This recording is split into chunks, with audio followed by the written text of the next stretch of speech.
وَلَنَبْلُوَنَّكُم بِشَيْءٍ مِّنَ الْخَوْفِ وَالْجُوعِ وَنَقْصٍ مِّنَ الْأَمْوَالِ وَالْأَنفُسِ وَالثَّمَرَاتِ।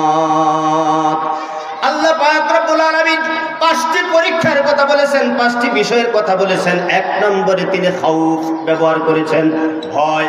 আল্লাহ ডাক দিয়ে বলেন, বান্দা হে, তুমি তো আমাকে মানো, ভালো কথা, রাতের অন্ধকারে দিনের আলোতে তুমি আমাকে মানো, তবে বান্দা যেহেতু তোমার ঈমানটা মাঝে মধ্যে নিউট্রেলে চলে যায়, অতএব আমি আল্লাহ তোমাকে মাঝে মধ্যে একটু ভয় ভীতির মাধ্যমে পরীক্ষা করব, দেখব তখন তুমি আমার হও নাকি অন্য কারো হয়ে যাও। আল্লাহ পাক রব্বুল আলামিন এই শব্দের মাধ্যমে, ভয়ের মাধ্যমে তিনি বুঝাইতে চাচ্ছেন, আজকে মনে করেন আল্লাহ পাক রব্বুল আলামিন এই এলাকার মধ্যে এমন জায়গায় আপনি বাস করেন, যেই জায়গাটা বড় নির্জন, পাশেই বড় জঙ্গল আছে। এবার আপনি প্রায় মনে চাইলে মসজিদে যান, প্রায় মনে চাইলে আপনি ঘর থেকে বের হয়ে রাত নিশীথে আপনার চলাফেরা করা লাগে। ওই অবস্থায় আসলে আপনি যখন ঘর থেকে বের হলেন, বের হওয়ার পরে কোনো একটা প্রাণী এমন আছে, কোনো একটা জন্তু এমন আছে, কোনো একটা হাইওয়ান জানোয়ার এমন আছে, যেটা দেখার পর আপনি কষ্ট পেয়ে যেতে পারেন। এইবার যখন কষ্ট পাইলেন, ভয় পেয়ে গেলেন, ওই ভয় অবস্থায় আসলে আপনি দুনিয়ার অন্য কিছু মনে করলেন।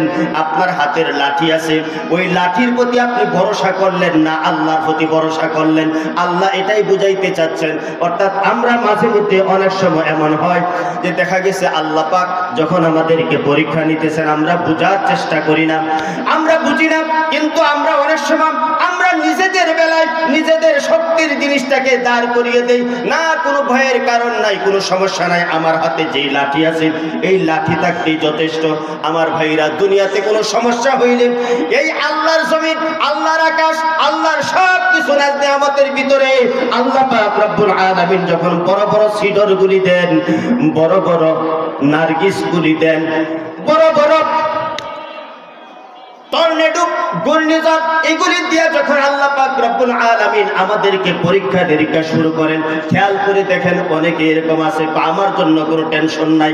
বিবির ডাক দিয়ে বলে, বিবি কোনো টেনশন করিও না, এই তো গত বছর, এই বছর মাত্র ঘরটা বানাইলাম, ঘরের দেয়ালটা বড় মজবুত আছে, পালাটা বড় মজবুত আছে, অতএব কোনো টেনশন করো না।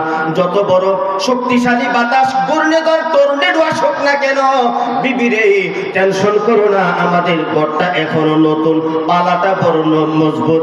আমার ভাইরা, এবার আমি বলতে চাই, আপনি যদি যে আল্লাহর প্রতি তাওয়াক্কুল করার কথা মুসলমান হিসাবে মানসিক প্রশান্তি বলেন, যেই